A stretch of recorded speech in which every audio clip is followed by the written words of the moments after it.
ओ साहिब जनता का वोट चुराना माफ करने के काबिल नहीं है। मोदी जी का बड़ा बड़ा सा पोस्टर और बैनर लगा होता था, आस्था के नाम पे वोट दें, धर्म के नाम पे वोट दें।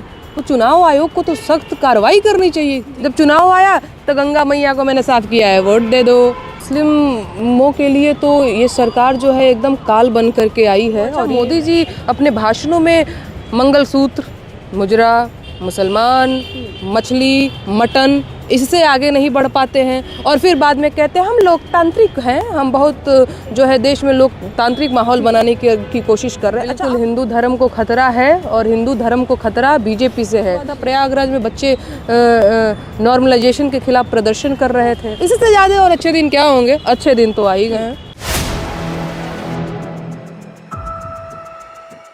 नमस्कार, आप देख रहे हैं 4 PM। मैं आपके साथ नफीसा खान। लोकगीत और राजनीति का रिश्ता बहुत पुराना और गहरा माना जाता है।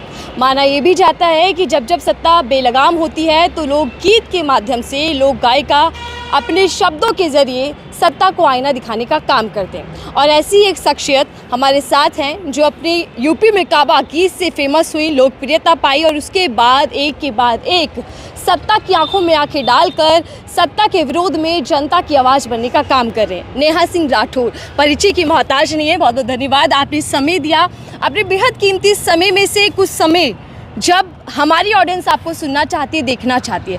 बहुत बहुत स्वागत मैम आपका। Thank you so much. और 4 PM देख रहे सारे दर्शकों को भी नेहा सिंह राठौर की तरफ से ढेर सारा प्रणाम। कैसे मानी रहुआ लोग? तो मैम शुरुआत इसी से करती हैं क्योंकि आप लोक गायिका हैं। ये माना जाता है कि लोक गीत और जो राजनीति होती है उसका रिश्ता बेहद गहरा है। विरोध और आलोचना, मौजूदा सियासत को लेकर क्या कुछ कहना चाहिए? भाई साहब पता नहीं, मैं आए दिन कुछ न कुछ क्रिएट भी करती रहती हूँ। और मौजूदा सरकार को लेकर के तो मुझे लगता है कि हम सभी त्रस्त ही हैं। जैसे अगर मैं मेरी बात करूँ तो मेरे ऊपर MP में FIR अभी सुप्रीम कोर्ट में चल रहा है। मैंने यूपी में काबा गाया तो मुझे नोटिस मिला और मेरे पति की नौकरी छीन ली गई। तो क्या किया जाएगा? ये जो तानाशाही चल रही है इसके खिलाफ किसी न किसी को तो क्या ही सब पता नहीं बिना रीढ़ पूछ वाले लोग हो गए हैं। इनफैक्ट मैं मीडिया की भी अगर मैं बात करूं तो वो चीज़ नहीं देखने मिलती। ऐसा लगता है जैसे एक लाइन से सभी चरण वंदना करने निकले हुए हैं। और एक गायिका होने के नाते मुझे ये लगता है, भोजपुरी में मैं गीत लिखती हूँ और गाती हूँ, तो मुझे लगता है कि कम से कम मेरी ये तो जिम्मेदारी है। जिस वक्त लहंगा चोली किया जा रहा है, आपने भोजपुरी अगर समझती होंगी, आप तो दिल्ली से हैं, आपने बताया, भोजपुरी अगर आप समझेंगी तो आपको ये लगेगा कि बाप भाई के सामने, परिवार के सामने वो गाना नहीं सुन सकते हैं आप। तो हर लहंगा उठा दे रिमोट से, फटाफट खोल के दिखाओ। भोजपुरी को अश्लीलता का पर्याय बना दिया है लोगों ने। तो उस वक्त पे लगता है कि नहीं महाराज, ये बताना जरूरी है कि हमारी भोजपुरी जो है वो प्रतिरोध का स्वर है। हमारी भोजपुरी में एक रीढ़ है, वो डरती नहीं है, वो निडर भाषा है। वो आँख में आँख डाल कर, सत्ता के आँख में आँख डाल करके सवाल करती है। तो मैं अपना काम कर रही हूँ। हालांकि उसका बड़ा खामियाजा भी मुझे भुगतना पड़ता है। आए दिन अगर आप मेरे ट्विटर, जो कि अभी X है, उसको खोल लीजिए, कमेंट उसका सेक्शन एक से बढ़ के एक भद्दी गालियाँ मेरे बारे में देते रहते हैं लोग। लेकिन कोई नहीं, मेरा जो काम है वो तो मैं करूँगी। हम चर्चा की शुरुआत और आगे ले जाए उससे पहले, क्योंकि आप लोक गायिका है और अपने गीतों के माध्यम से ही हर दिल अजीज भी बनती जा रही है। शुरुआत में क्या गुनगुनाना चाहेंगी आप? शुरुआत में मैं ये गुनगुनाना चाहूँगी, अभी जो है महाराष्ट्र में रिज़ल्ट आया है, हरियाणा में रिज़ल्ट आया है। मैं एक लाइन गुनगुनाना चाहूँगी। पता नहीं मुझे सर्दी जुकाम भी हुआ, मैं कैसा गाऊँगी? सत्ता को ज़रूर आप एक संकेत दे देंगी बड़ा। हाँ, ओ साहिब जनता का वोट चुराना माफ करने के काबिल नहीं है। EVM का जो आया जमाना आजमाने के काबिल नहीं है। एक लाइन, हो मैंने माना कि MP तुम जीते, छत्तीसगढ़ भी जीते सुभीते। हो मैंने माना कि MP तुम जीते, छत्तीसगढ़ भी जीते सुभीते। बाकी हरियाणा यूं जीत जाना, ये पचाने के काबिल नहीं है, साहिब जनता का वोट चुराना माफ़ करने के काबिल नहीं है। जी, अब महाराष्ट्र भी देखिए हमने दिखा। तो महाराष्ट्र में फूल खिल जाना चुप लगाने के काबिल नहीं है। एक लाइन और मैं इसमें ऐड करती हूँ। हो मैंने बोला कि ईवीएम हटा लो, पहले मुस्काए फिर हंस के बोले। हो मैंने बोला कि ईवीएम हटा लो, पहले मुस्काए फिर हंस के बोले। ओ मेरी गवर्नमेंट इसी से बनी है, मैं हटाने के काबिल नहीं हूँ। मेरी कुर्सी इसी पे टिकी है, डगमगाने के काबिल नहीं हूँ। बेहद खूब। नई सरकार से लेकर ईवीएम या चुनाव आयोग, सब पर सवाल दाग दिया आपने। ईवीएम को लेकर आपके एक इंटरव्यू में मैंने सुना कि आप उस पर डाउट करती हैं, आपको विश्वास नहीं है। हाँ। ईवीएम और चुनाव आयोग की भूमिका आप कैसे देख रही हैं, जो हाल ही में चुनाव हुए, लोकसभा या विधानसभा? देखिए, चुनाव आयोग का कुछ अपना ये रहता है कि ये चीज़ें नहीं होनी चाहिए, ये चीज़ संविधान के खिलाफ है, लेकिन ये लोकसभा में मैंने फॉलो होते देखा नहीं। मोदी जी का बड़ा बड़ा सा पोस्टर और बैनर लगा होता था, आस्था के नाम पे वोट दें, धर्म के नाम पे वोट दें। तो चुनाव आयोग को तो सख्त कार्रवाई करनी चाहिए थी कि भैया ये क्या कर रहे हो, तुम धर्म के नाम पे वोट मांग रहे हो, आस्था के नाम पे वोट मांग रहे हो, काम के नाम पे वोट मांग लो ना।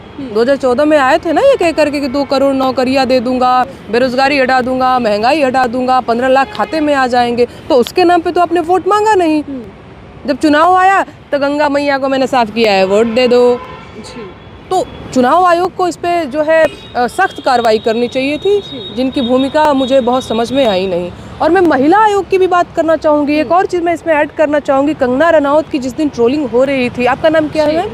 नफीसा जी, नफीसा जी। हाँ, तो उस दिन मेरी भी ट्रोलिंग हो रही थी। मियाँ खलीफा मेरे को बोल रहे थे लोग। हाँ, क्योंकि मेरा चश्मा उस लड़की के चश्मे से मैच करता है शायद, ये मुझे नहीं पता। तो ये मियाँ खलीफा है। और आजकल तो एक मेरा एडिटेड फ़ोटो भी एक किसी पोर्न एक्टर के साथ चिपका दिया है। तो मेरी जब ट्रोलिंग हो रही थी कंगना रनौत के बारे में, पूरे देश को खबर थी कि भैया नहीं ठीक है, बड़ा गलत हो गया। चाहे वो महिला विकास मंत्री उस टाइम हुआ करती थी स्मृति ईरानी जी, मैंने उनको कितना टैग करके ट्विटर पे बहुत सारा ट्वीट लिखा कि मैडम हमारी भी खबर ले लो। तो मतलब भाजपा में हम नहीं जुड़े हैं, भाजपा से नहीं जुड़े हैं, तो इस देश में हम दोयम दर्जे के नागरिक हैं क्या? या मेरी बात कोई सुनी जाए उसके लिए मेरा भाजपा में शामिल होना जरूरी है क्या? कंगना रनौत कल इस देश की बेटी है, नेहा सिंह राठौर देश की बेटी नहीं है। तो बड़ा मनमानी किया इन लोगों ने। और अभी ये जो हुआ है उपचुनाव उत्तर प्रदेश में, कोई मुस्लिम महिला थी, उसके ऊपर तो पिस्टल विस्टल भी तान दे रहे हैं लोग कि कहाँ जा रही हो वोट देने। चुनाव आयोग काहे नहीं सुध बुध ले रहा है भैया, कहाँ खोए बैठे हो? तो बतौर लोक गायिका, बतौर एक जागरूक नागरिक, मुझे लगता है कि ये बात कहनी चाहिए। ये क्या हो रहा है, ये गलत हो रहा है। जी, आपने जिक्र किया यूपी के बाय पॉल इलेक्शन को लेकर, जिसमें हमने देखा कि महिला को कैसे पिस्तौल तांग दी गई और रोका गया कि वो वोट डालने ना जा सके। आपने ट्वीट भी किया, आपने लिखा कि क्या देश के अंदर अब ऐसे चुनाव होगा? मंशा क्या है, क्यों वोटर्स को रोका जा रहा है, उसमें खासकर मुस्लिम समुदाय पर ही पाबंदी की? भाई साहब, मुस्लिमों के लिए तो ये सरकार जो है एकदम काल बन करके आई है। और ये मैं लगातार ट्वीट भी करते रह रही हूँ कि वो सरकार या वो सभी लोग, चाहे वो फिल्मकार हो, चाहे वो साहित्यकार हो, चाहे वो कोई पॉलिटिशियन हो, वो सब के सब देशद्रोही हैं जो हिंदू और मुसलमान को लड़वा करके अपना वोट जो है बटोरने का काम कर रहे हैं। अच्छा, एक घर है, जैसे मान लीजिए हम और आप हैं, हम दो है ना, आप मुसलमान हैं, मैं हिंदू हूँ, 2 भाई बहन हैं टाइप, आप ऐसे समझिए। और कोई आता है और ये कहता है कि तुम ऐसे नहीं हो, तुम वैसे हो, उसको उसके खिलाफ भड़काओ, उसको उसके खिलाफ भड़काओ। तो जो थर्ड पार्टी ऐसा कर रहा है ना, वो हमारा हितैषी नहीं है, वो हमारा दुश्मन है। तो ऐसा करने वाले मैंने ट्वीट भी लिखा था कि ऐसा करने वाले सारे लोग देशद्रोही हैं। कवि हो, गायक हो, लेखक हो, फिल्मकार, साहित्यकार, जो भी लोग हैं, चाहे मीडिया के लोग हों, हिंदू मुसलमान को लड़ाने वाले लोग, 2 भाइयों को आपस में लड़ाने वाले लोग देशद्रोही हैं और इनको सज़ा मिलनी चाहिए।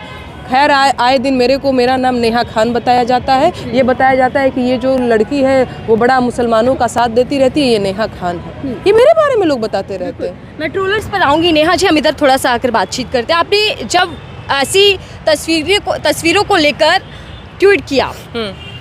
ऐसी तस्वीरों के जरिए आप क्या समझ पा रहे हैं कि लोकतंत्र और देश के लिए कितना हानिकारक है, कितना घातक है? नहीं नहीं, बहुत हानिकारक है और बहुत घातक है। मैं आए दिन कहती रहती हूँ। अच्छा, मोदी जी अपने भाषणों में मंगलसूत्र, मुजरा, मुसलमान, मछली, मटन, इससे आगे नहीं बढ़ पाते हैं और फिर बाद में कहते हैं हम लोकतांत्रिक हैं, हम बहुत जो है देश में लोकतांत्रिक माहौल बनाने की कोशिश कर रहे हैं। अच्छा, आप इतने ही लोकतांत्रिक हैं, आप इतने ही संविधान में विश्वास करने वाले लोग हैं, तो आप बताइए ना, एक मामूली सी लड़की हूँ महाराज, मैं तो कोई बहुत बड़ा कद भी नहीं रखती हूँ, एक मामूली सी लड़की हूँ जो खुद से ये जिम्मेदारी ली हुई है कि मुझे गीत गाना है और अपलोड करना है, सरकार से सवाल पूछना है। इस लड़की को तो आप लोगों ने बख्शा नहीं। मेरे पति, अच्छा ये नौकरी की बात करते हैं, रोजगार की बात करते हैं, मेरे पति को इन्होंने बेरोजगार किया। हमने देखा। हाँ, आपने देखा होगा, मेरे ऊपर फर्जी एफआईआर करके रखा है इन लोगों ने। आपको यकीन नहीं होगा, मेरे खिलाफ अवैध एफआईआर हरियाणा में है, क्या एक जगह है बलिया में है, एमपी में 3-4 एफआईआर है, यूपी में एफआईआर है। कोई मतलब नहीं, कोई सेंस, एकदम नॉनसेंस, लेकिन एफआईआर हो रखा है मेरे। हाँ, और मेरे कमेंट सेक्शन में ये लोग बेटी बचाओ बेटी पढ़ाओ की बात करते हैं। अभी बीएचयू में जो आरोपी थे, गैंग रेप किया था, वो लड़की बेचारी छुट्टी लेकर के घर चली गई और ये जो है आज़ाद घूम रहे हैं। ये इनका न बेटी तो न बच पाई, न पढ़ पाई, पढ़ने आई थी, गैंग रेप हुआ उसका, छुट्टी लेके घर चली गई, न बेटी बची न बेटी पढ़ी और बलात्कार करने वाले आज़ाद हो गए। जब आज़ाद हो गए, उनकी जमानत हो गई, वो घूम रहे हैं। तो ये इनका तो शक्ति स्वरूपा और नारी शक्ति की बात करते हैं। मैं नारी नहीं हूँ, मैं भी हूँ शक्ति स्वरूपा। मेरे लिए आपने क्या किया? आप समझ रहे हो इस चीज़ को? मेरे को तो भद्दी भद्दी गालियाँ दिलवाते रहते हो, खाली गालियाँ चेहरे को लेकर के, बहुत गंदी गंदी गालियाँ। तो सोशल मीडिया रूपी चौराहे पे आप दुपट्टा खींचने का काम कर रहे हो और आप यही कर रहे हो। आप कभी मेरा कमेंट सेक्शन देख लेना। जी हाँ, बाप रे बाप, ऐसा लगता है जैसे स्ट्रेस हो जाएगा ये सब सुन करके। पर थैंक गॉड मेरा पति बड़ा अच्छा हो, कभी मुझसे ये सब सवाल नहीं करता है कि ये सब एक मैंने बताया ना, एक किसी पोर्न एक्टर के साथ मेरी फ़ोटो चिपका दी है। वो घर में बड़े लोग समझदार हैं, मेरे को समझते हैं कि एआई का ज़माना है, ये सब चीज़ें हो जाती हैं। तो आप लोग तो मुझे हतोत्साहित करने के लिए इस हद तक उतर आए हो, तो ये बड़ी आप लोकतांत्रिक हो भाई, मानना पड़ेगा।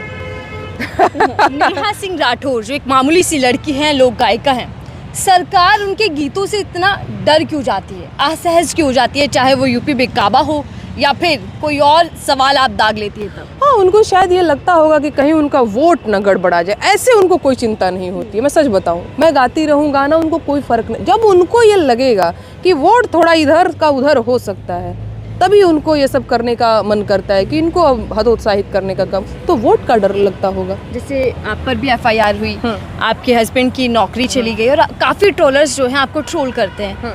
ऐसे वक्त में नेहा जी आप क्या सोचती हैं, क्या प्रभाव आपकी निजी ज़िंदगी पर पड़ता है? देखिए, सच बात यही है कि हूँ तो इंसान ही, गुस्सा भी आता है जब ऐसी चीज़ें होती हैं, लगता है कि मैंने क्या किया है।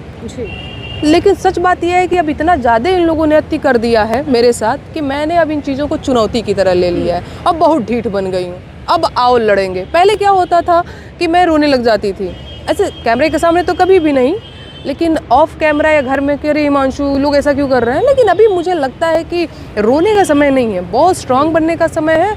और मुझे लगता है कि इन आलोचकों ने और इन भद्दे जो ट्रोल करने वाले लोग हैं, उन लोगों ने मुझे बहुत ढीठ बना दिया है। अभी मैं इन लोगों को बहुत सीरियसली नहीं लेती हूँ, बहुत लाइटली लेती हूँ। गंदे गंदे कमेंट करने वाले लोग, करो, हम अपना काम करेंगे। और जवाब भी बखूबी देती है। हाँ, जवाब भी देंगे आपको। क्यों?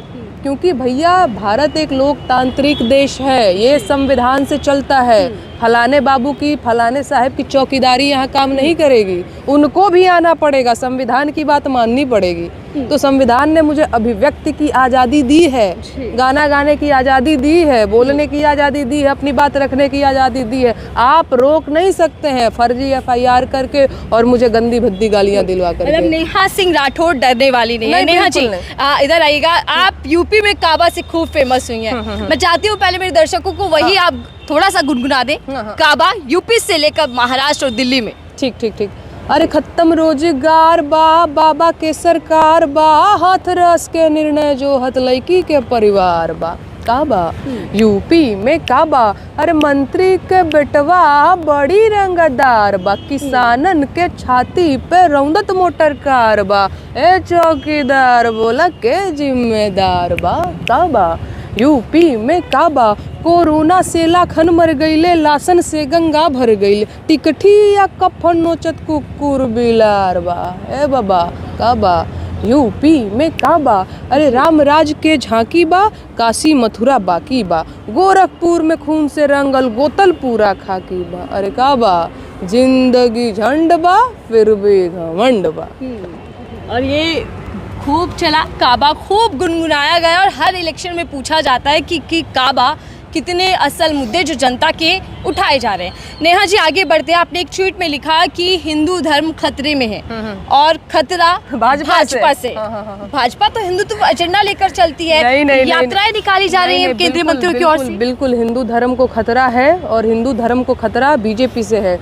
अगर बीजेपी हिंदुओं की इतनी ही बड़ी हितैषी होती तो सबसे पहले उनके हाथों हाथ रोजगार देती, सबसे उनके हाथ में झंडा नहीं थमाती और दंगा भड़काने जैसी चीज़ें नहीं अपने भाषणों में बोलती।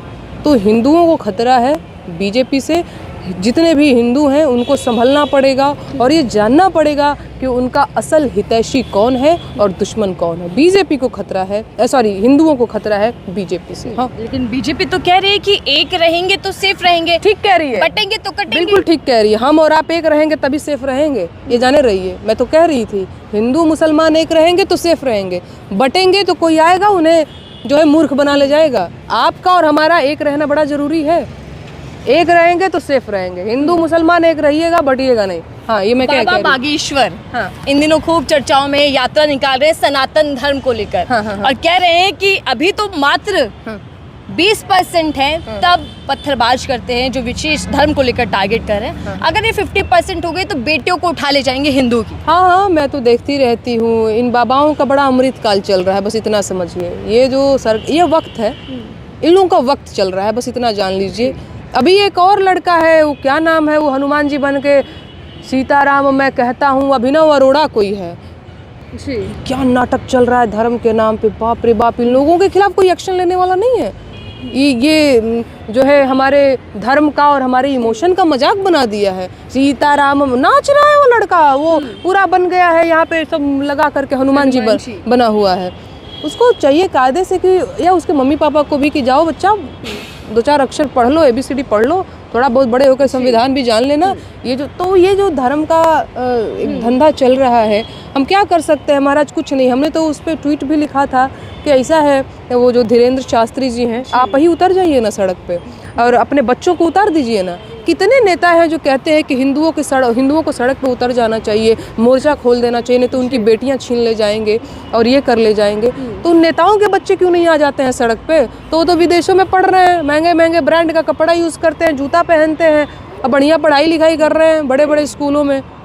नेहा जी, लेकिन मोदी जी तो कहते हैं अमृतकाल देश का आ चुका है, अच्छे दिन आ चुके हैं देश के अंदर। हाँ, बहुत अच्छे दिन आ गए हैं। मुसलमानों को वोट देने से रोका जा रहा है, प्रशासन जो है पिस्टल कपार पे तान दे रही है, तो अच्छे दिन तो आ ही गए हैं। मणिपुर जल रहा है। मणिपुर में 2 बेटियों की नग्न तस्वीर जो है एकदम एक नंगी परेड निकाली गई। अच्छे दिन तो आ गए हैं। संभल का जो कांड हुआ, आप देखे जमीन के नीचे चाइना का मैं न्यूज़ पढ़ रही थी, चाइना जमीन के नीचे आपको पता है सोना ढूंढ रहा है। और हम पता है क्या ढूंढ रहे हैं? हम मंदिर ढूंढ रहे हैं कि मंदिर जमीन के नीचे जो है शिवलिंग है, जमीन के नीचे जो है ये सारी चीज़ें मिल जाएंगी। तो ये अंतर है। खैर, ये अंतर नहीं, अच्छा दिन है, आप इसको अच्छा दिन की तरह कंसीडर कर सकती हैं। और देश हित में तो इतना हम सबको, अब जो मोदी जी कर रहे हैं उसको तो मानना ही पड़ेगा। और मेरे मन में 2-4 चीज़ें अभी आ रही थी अच्छे दिन जैसी। हाँ, अब अभी आरओ का पेपर लीक हुआ था, प्रयागराज में बच्चे नॉर्मलाइजेशन के खिलाफ प्रदर्शन कर रहे थे, लाठी खा रहे। अभी BPSC का हाल देखिए, बिहार में अभी कल ही की शायद बात है, बच्चे लाठी खाए हैं, प्रशासन लाठियों से तोड़ रही है, बच्चों के पीठ पे लाठी बरसा रही है। तो इससे ज़्यादा और अच्छे दिन क्या होंगे? अच्छे दिन तो आ ही गए हैं, अच्छे दिन। मैं 3-4 मिनट और लेना चाहूँगी आपके, हालांकि आपका बहुत बिजी शेड्यूल है मैम, लेकिन राहुल गांधी को इन दिनों बीजेपी के नेता देशद्रोही और गद्दार बता रहे हैं। आपकी इस पर क्या राय? नहीं, देखिए, सबसे पहली चीज़ कि मैं किसी भी पार्टी की वकालत नहीं करूँगी। और रही बात राहुल गांधी जी की, तो वो विपक्ष के बड़े नेता हैं। और मुझे लगता है कि ये सब उनसे पूछिएगा कि उनको ऐसा क्यों कहा जा रहा है, लेकिन ये गलत है। अगर आप मुझसे पूछेंगी तो मैं किसी भी पार्टी की वकालत नहीं करूँगी और किसी भी पार्टी की जो है वो पक्षपात नहीं करूँगी, लेकिन ऐसा बोलना, वो एक बड़े लीडर हैं, इस तरह के शब्द बोलना, वो गद्दार हैं तो वो ये हैं, ये सब गलत बात है, ये नहीं बोला जाना चाहिए। लोकतंत्र को हमेशा शर्मिंदा करते इस तरीके के आरोप भी लग जाते हैं राहुल गांधी पर। अरे मैं क्या बोलूँ, अब राहुल गांधी से ये सवाल पूछिएगा कि वो इस पे क्या कहना चाहेंगे। बाकी तो मैं तब बोलती जब कभी वो सत्ता में आए होते और उनके कुछ काम ऐसे होते। अभी वो तो कभी आए ही नहीं है सत्ता में, मैं उनसे क्या ही सवाल करूं। बीजेपी आरोप लगा रही है बार बार, बीजेपी का ये आरोप लगाना कितना सही नेता प्रतिपक्ष राहुल गांधी को लेकर? नहीं, भी तो मुझे लगता है कि ये ठीक बात नहीं है। हाँ, इनके नेता न जाने कितने वॉशिंग मशीन में आकर के धुल जा रहे हैं। हाँ। आप दिल्ली में यात्रा में भी शामिल हुई, कांग्रेस की न्याय यात्रा जो चल रही है, इससे पहले राहुल गांधी की भारत जोड़ो यात्रा में भी शामिल हुई थी। क्या वजह, क्यों यात्रा में शामिल होने? कोई वजह नहीं थी और बड़ा ही सुंदर वजह था। अब बताइए आप, मैं न्याय यात्रा में ना शामिल हूँ तो क्या अन्याय यात्रा में शामिल हूँ? ये तो कितनी अच्छी बात है कि मैं न्याय यात्रा में शामिल हुई हूँ। और अभी रही न्याय यात्रा की बात, तो देवेंद्र यादव जी ने मुझे पूरे सम्मान के साथ बुलाया। मैं तो कहती हूँ बीजेपी वाले मुझे बुलाएं, मैं वहाँ जाने के लिए तैयार हूँ।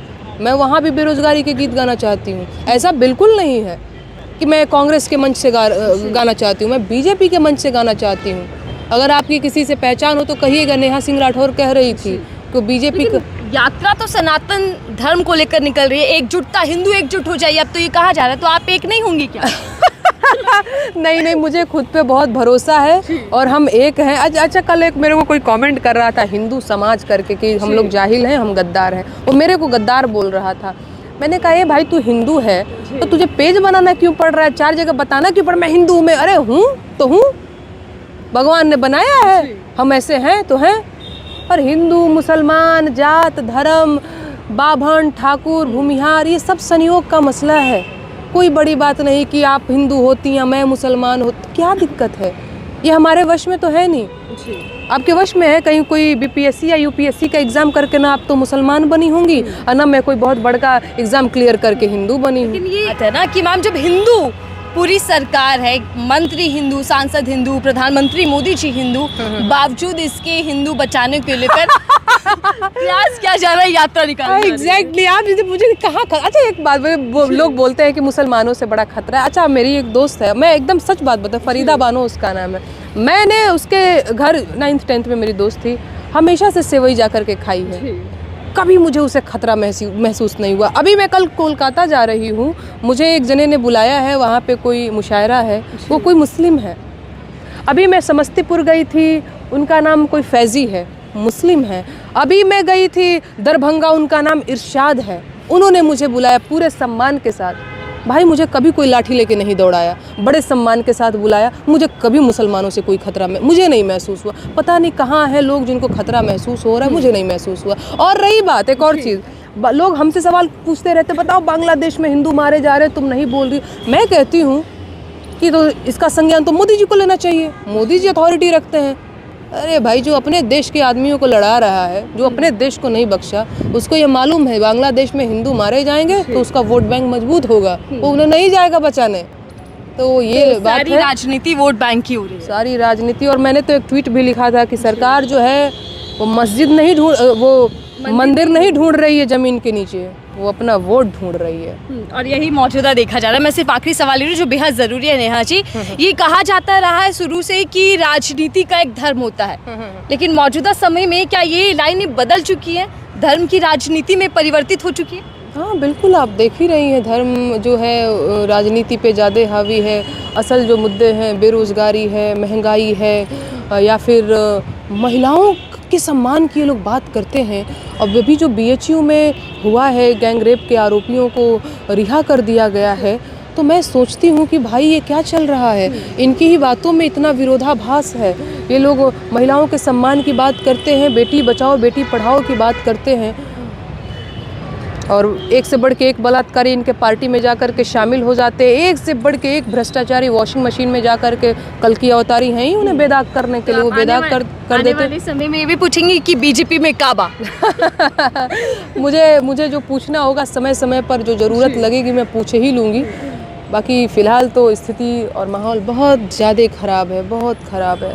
हाँ, आए दिन हर सुबह उठने के बाद न्यूज़पेपर ये हो गया, ये हो गया, उठते उठते ही स्ट्रेस यहाँ पे हो जाता है। हाँ, तो माहौल बहुत ख़राब कर दिया इन लोगों ने अभी।